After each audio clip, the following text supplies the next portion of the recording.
আসসালামু আলাইকুম। The deep ডাইভে আপনাকে স্বাগত। আজ রমজানের দ্বিতীয় দিন, তো সারাদিনের ইবাদত শুরুর আগে একটা মানসিক প্রস্তুতি নেওয়া যাক। হ্যাঁ, আমাদের হাতে আছে কোরআনের দ্বিতীয় পারা, মানে সূরা বাকারার ১৪২ থেকে ২৫২ নম্বর আয়াত।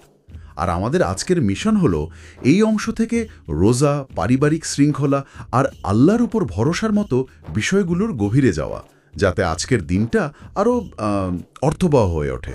ওয়ালাইকুম আসসালাম। ঠিক তাই, এই পাড়াটা এক কথায় অসাধারণ। এখানে যেমন ব্যক্তিগত বিশ্বাসের পরীক্ষা আছে, তেমনি একটা সমাজ গঠনের জন্য পূর্ণাঙ্গ নীতিমালাও আছে। চলুন তাহলে শুরু করা যাক। আচ্ছা, একটা ব্যাপার ভাবুন তো, একটা ইবাদত যখন বহু বছর ধরে একভাবে করার পর হঠাৎ বদলে যায়, তখন বিশ্বাসের পরীক্ষাটা ঠিক কেমন হতে পারে? এটা তো শুধু একটা নিয়ম বদলানো নয়, তাই না? এর চেয়ে অনেক বেশি কিছু। চমৎকার একটা পয়েন্ট। আর ঠিক এই নিয়েই তো পাড়ার শুরুটা, কিবলা পরিবর্তনের সেই ঐতিহাসিক ঘটনা। হ্যাঁ, বছরের পর বছর ধরে মুসলমানরা বাইতুল মুকাদ্দাসের দিকে ফিরে নামাজ পড়ছিলেন। হঠাৎ নির্দেশ এলো কাবার দিকে ফেরার। স্বাভাবিকভাবেই অনেকের মনে প্রশ্ন এসেছিল, উৎস বলছে আল্লাহ বলছেন পূর্ব বা পশ্চিম, সব দিকই তো তার। তাহলে এই পরিবর্তনের আসল উদ্দেশ্য কি ছিল? এটা কি শুধুই একটা দিক পরিবর্তন? এখানে বিষয়টার গভীরতা, এটা আসলে একটা লিটমাস টেস্ট ছিল। মানে কে নবীর কথাকে প্রশ্নাতীতভাবে অনুসরণ করে আর কে নিজের যুক্তি বা ঐতিহ্যকে বড় করে দেখে। আল্লাহ দেখতে চেয়েছিলেন তার নির্দেশের প্রতি আনুগত্য কতটা গভীর। মূল বিষয় দিক নয়, মূল বিষয় হচ্ছে আত্মসমর্পণ। তবে এর আরেকটা কৌশলগত তাৎপর্যও ছিল। এই পরিবর্তনের মাধ্যমে মুসলিম উম্মাকে একটা স্বতন্ত্র পরিচয় দেওয়া হচ্ছিল। আর এখানেই তো সেই বিখ্যাত ঘোষণাটা আসে, তাই না? উম্মাতে ওয়াসাত বা মধ্যপন্থী জাতি। আচ্ছা, এই যে মধ্যপন্থী জাতির ধারণাটা, এটা কি শুধু চরমপন্থা এড়িয়ে চলার কথা বলছে, নাকি এর চেয়েও গভীর কোনো অর্থ আছে? কারণ মধ্যপন্থা শব্দটা অনেক সময় একটু নিষ্ক্রিয় বা দুর্বল শোনায়। খুব গুরুত্বপূর্ণ প্রশ্ন। এই মধ্যপন্থী বা ওয়াসাদ শব্দটা শুনলে মনে হতে পারে এটা শুধু শান্তশিষ্ট থাকার কথা বলছে, কিন্তু এর আসল ইম্প্যাক্ট আরও অনেক বড়। এটা মুসলিম উম্মাকে একটা গ্লোবাল দায়িত্ব দিচ্ছে, তারা হবে সত্য ও ন্যায়ের স্ট্যান্ডার্ড বা সাক্ষী। এটা কোনো প্যাসিভ কোয়ালিটি নয়, এটা একটা অ্যাক্টিভ রোল। ভাবুন তো, একটা পুরো কমিউনিটিকে বলা হচ্ছে তোমরা হবে পৃথিবীর নৈতিক কম্পাস। তোমাদের কাজ, কথা, আচরণ সব কিছু এমন ভারসাম্যপূর্ণ হবে যে অন্যেরা তোমাদের দেখে বুঝবে কোনটা সঠিক আর কোনটা ভুল। এটা দুর্বলতা নয়, বরং এটা একটা বিরাট দায়িত্ব। তার মানে এটা হলো এমন এক জাতি যারা আধ্যাত্মিকতা আর জাগতিকতার মধ্যে, ব্যক্তিগত অধিকার আর সামাজিক দায়িত্বের মধ্যে একটা নিখুঁত ভারসাম্য বজায় রাখে। এই ভারসাম্য আর আনুগত্যের পথটা তো সহজ নয়, আর সেজন্যই হয়তো ঠিক এর পরেই একটা বিখ্যাত নির্দেশনা দেওয়া হয়েছে, তোমরা ধৈর্য ও নামাজের মাধ্যমে সাহায্য প্রার্থনা করো। এই নির্দেশনাটা রমজানের বাস্তবতার সঙ্গে দারুণভাবে মিলে যায়। একদম। আর মজার ব্যাপার হলো, এই দুটো জিনিস কিন্তু একটা আরেকটাকে শক্তি দেয়। ধৈর্য ধরতে গিয়ে যখন কষ্ট হয়, সারাদিন রোজা রেখে যখন শরীর ক্লান্ত হয়ে পড়ে, তখন নামাজ আমাদের রিচার্জ করে। আবার নিয়মিত নামাজ আমাদের ভেতরের ধৈর্যকে আরও মজবুত করে তোলে। এটা একটা সাইকেলের মতো কাজ করে, একটা ছাড়া আর একটা অসম্পূর্ণ। আনুগত্যের এই পরীক্ষাটা আসলেই অসাধারণ। আর এই একই আনুগত্য আর আত্মনিয়ন্ত্রণের থিমটাই তো রমজানের মূল ভিত্তি, তাই না? কোরআন যেন কিবলা পরিবর্তনের ঘটনা দিয়ে আমাদের সেই মানসিক প্রস্তুতির জন্যই তৈরি করছে। এই পাড়ার ১৮৩ থেকে ১৮৭ নম্বর আয়াতগুলো তো সরাসরি রমজান মাসকে নিয়ে। উৎস থেকে সরাসরি বলা হয়েছে আল্লাহ মুমিনদের ওপর রোজা ফরজ করেছেন, যার মূল উদ্দেশ্য হল তাকওয়া অর্জন করা। তাকওয়া শব্দটা আমরা প্রায়ই শুনি।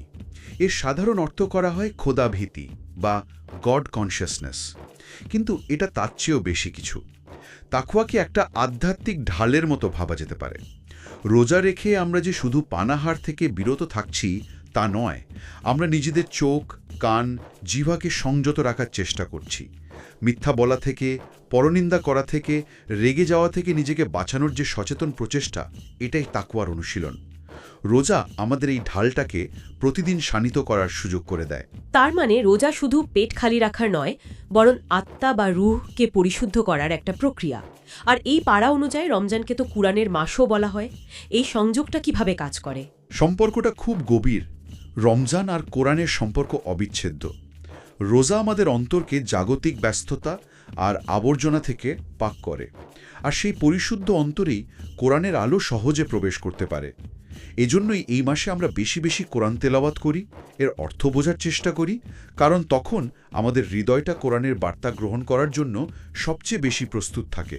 এই অংশে একটা অসাধারণ আশার বাণীও আছে, যা পড়লে মনে শান্তি আসে। আল্লাহ বলছেন, তিনি বান্দার খুব কাছে থাকেন এবং ডাকলে সাড়া দেন। রমজান মাস যে দোয়া কবুলের মাস, এই আয়াতটি যেন সে কথাই মনে করিয়ে দেয়। ঠিক, এই বার্তাটি রমজানের আধ্যাত্মিকতার কেন্দ্রবিন্দু। সারাদিন রোজা রাখার পর ইফতারের ঠিক আগ মুহূর্তে একজন রোজাদারের মন সবচেয়ে নরম আর আল্লাহর কাছাকাছি থাকে। সেই সময়ে করা দোয়া আল্লাহর কাছে অত্যন্ত প্রিয়। এই আয়াত আমাদের ভরসা দেয় যে আমরা যতই একা বা অসহায় বোধ করি না কেন, আল্লাহ সবসময় আমাদের কথা শোনার জন্য প্রস্তুত। আর ইতিকাফ হল সেই সংযোগকে আরও গভীর করার একটা বিশেষ সুযোগ, যখন মানুষ দুনিয়ার সব কিছু থেকে বিচ্ছিন্ন হয়ে শুধু আল্লাহর ইবাদতে মগ্ন থাকে। এই যে ব্যক্তিগত পরিশুদ্ধি আর আল্লাহর সাথে সংযোগ স্থাপন, এই তাকওয়া আমাদের সামাজিক জীবনে কিভাবে প্রভাব ফেলে? কারণ ইসলাম তো শুধু ব্যক্তিগত ইবাদতের মধ্যে সীমাবদ্ধ নয়। এই পাড়ার 219 থেকে 242 নম্বর আয়াতগুলোতে আমরা দেখি ইসলাম একটি পূর্ণাঙ্গ জীবন ব্যবস্থা। ঠিক এখানেই ইসলামের সৌন্দর্য। ভেতরের তাকওয়া বাইরেও প্রতিফলিত হবে। এই আয়াতগুলোতে দান সাদকা, মদ ও জুয়ার উপর নিষেধাজ্ঞা, এতিমদের সম্পদ রক্ষার মতো গুরুত্বপূর্ণ সামাজিক নির্দেশনা দেয়া হয়েছে। আর বিশেষভাবে পারিবারিক আইনের উপর জোর দেয়া হয়েছে।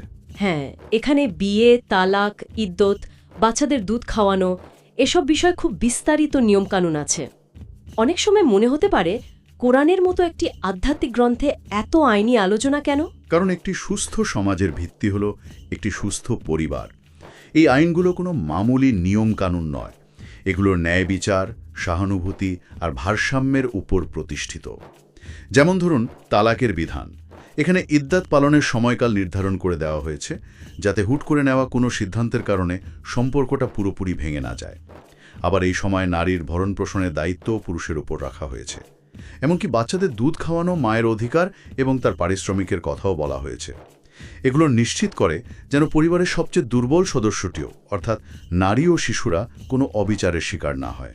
রমজানের আত্মনিয়ন্ত্রণ আর সংযমের শিক্ষা যদি আমরা পারিবারিক জীবনে প্রয়োগ করতে পারি, তবেই একটা স্থিতিশীল সমাজ গড়ে ওঠে। এটা আসলেই ভাবার মতো বিষয়। এ পাড়াতেই তো সেই বিখ্যাত নির্দেশটি রয়েছে, হে মুমিনগণ, তোমরা ইসলামের মধ্যে পূর্ণাঙ্গভাবে প্রবেশ করো। এটা পড়ার পর আমার মনে একটা প্রশ্ন আসে, এর মানে কি এই যে জীবনের কিছু অংশ নিজের মতো আর কিছু অংশ ধর্ম অনুযায়ী চালানো যাবে না? এটা একটা চমৎকার পর্যবেক্ষণ। এই আয়াতের মূল বার্তা হল, ইসলামকে খণ্ডিতভাবে বা সুবিধামতো গ্রহণ করা যাবে না।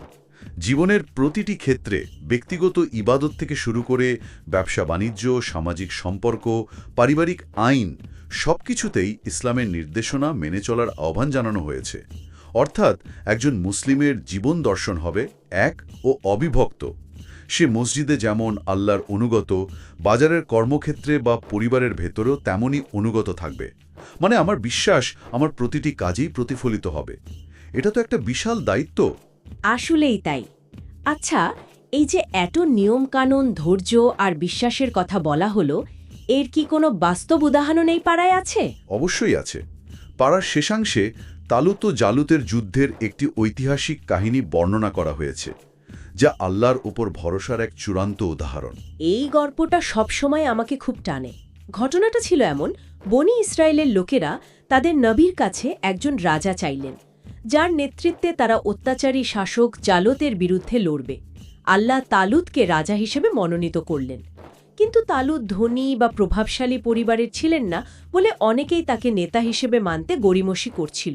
ঠিক, এখানে প্রথম শিক্ষণীয় বিষয় হল, নেতৃত্ব ধনসম্পদ বা বংশমর্যাদার ওপর নির্ভর করে না, বরং জ্ঞান ও শারীরিক যোগ্যতার ওপর নির্ভর করে, যা আল্লাহই দান করেন।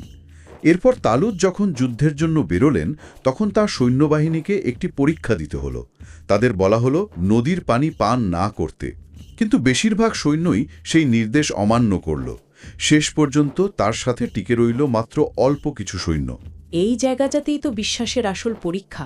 একদিকে জালতের বিশাল সুসজ্জিত সেনাবাহিনী আর অন্যদিকে তালুতের হাতে গোনা কিছু সৈন্য। যে কোনো সাধারণ হিসাবে এটা একটা অসম লড়াই। আর এখানেই কাহিনীর মূল শিক্ষাটি নিহিত। উৎস যেমনটি বলছে, কত ছোট ছোট দল আল্লাহর হুকুমে বড় বড় দলকে পরাজিত করেছে। বিজয়ের সংখ্যার ওপর নয়, বরং আল্লাহর ওপর বিশ্বাস আর ধৈর্যের ওপর নির্ভর করে। তালুতের স্বল্প সংখ্যক কিন্তু ঈমানদার সৈন্যের দলটি জালুতের বিশাল বাহিনীকে মোকাবেলা করেছিল।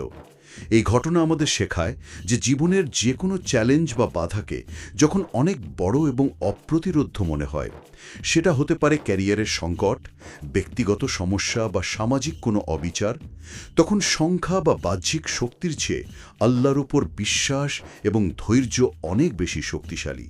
আর এই যুদ্ধেই তো তরুণ দাউদ আলাইহিস সালাম জালুতকে পরাজিত করেন। একজন সাধারণ রাখাল বালক সে সময়ের সবচেয়ে শক্তিশালী যোদ্ধাকে হারিয়ে দিল। ঠিক, এটি দেখায় যে বয়স, অভিজ্ঞতা বা শারীরিক শক্তি নয়, আল্লাহর সাহায্যই মূল বিষয়। আল্লাহ চাইলে সবচেয়ে অপ্রত্যাশিত উৎস থেকেও সাহায্য আসতে পারে। এই ঘটনাটা আসলে এই পাড়ার শুরুর দিকে সেই নির্দেশের একটি বাস্তব উদাহরণ। ধৈর্য ও নামাজের মাধ্যমে সাহায্য প্রার্থনা করো। তালুতের সৈন্যরা চরম প্রতিকূলতার মাঝে ধৈর্য ধরেছিল এবং আল্লাহর উপর ভরসা রেখেছিল। তার ফল হিসাবে আল্লাহ তাদের এমন এক উপায়ে বিজয় দান করলেন যা ছিল অকল্পনীয়। তাহলে আজকের এই গভীর আলোচনা থেকে আমরা সারাদিনের জন্য কিছু মূল চিন্তার খোরাক নিয়ে যেতে পারি। অবশ্যই। আমার কাছে যা সবচেয়ে গুরুত্বপূর্ণ মনে হয়েছে তা হল ১. রোজার আসল উদ্দেশ্য শুধু উপোস থাকা নয়, বরং তাকওয়া বা এক ধরনের আধ্যাত্মিক সচেতনতার ঢাল তৈরি করা, যা আমাদের সব ধরনের মন্দ কাজ থেকে রক্ষা করে।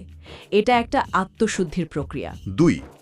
ইসলাম শুধু ব্যক্তিগত ইবাদতের মধ্যে সীমাবদ্ধ নয়, এটি পারিবারিক ও সামাজিক জীবনে ন্যায় বিচার, সহানুভূতি এবং শৃঙ্খলা প্রতিষ্ঠার উপরও সমানভাবে জোর দেয়, যা একটি সুস্থ ও স্থিতিশীল সমাজের ভিত্তি তৈরি করে। এবং ৩. তালুত ও জালুতের কাহিনী আমাদের চোখে আঙুল দিয়ে দেখিয়ে দেয় যে জীবনের সবচেয়ে কঠিন লড়াইও আমাদের সবচেয়ে বড় শক্তি হল আল্লাহর ওপর অগাধ বিশ্বাস। সংখ্যা বা সম্পদ নয়, ধৈর্য ও ঈমানই চূড়ান্ত বিজয়ের চাবিকাঠি। এই সারসংক্ষেপের সাথে আমি আজকের জন্য একটি চিন্তার প্রশ্ন যোগ করতে চাই। আজকের আলোচনায় আমরা মধ্যপন্থী জাতি বা উম্মাতে ওয়াসাতের কথা শুনেছি, যার মূল ভিত্তি হল ভারসাম্য। সারাদিনের রোজা পালন করতে গিয়ে আমরা ব্যক্তিগত জীবনে কিভাবে এই ভারসাম্য প্রতিষ্ঠা করতে পারি? আমাদের রাগ, আমাদের ধৈর্য, আমাদের কথাবার্তা, এমনকি আমাদের ইবাদতের মধ্যেও তো একটা ভারসাম্য দরকার। সবকিছুতে এই মধ্যপন্থা বা ভারসাম্য বজায় রাখার চ্যালেঞ্জটি আজ কিভাবে নেওয়া যায়? এটি সারা দিনের জন্য ভাবার মতো একটি দারুণ প্রশ্ন। শ্রোতাদের একটি শান্ত ও ফলপ্রসূ রোজার দিনের জন্য শুভকামনা জানিয়ে আজকের মতো এখানেই শেষ করছি।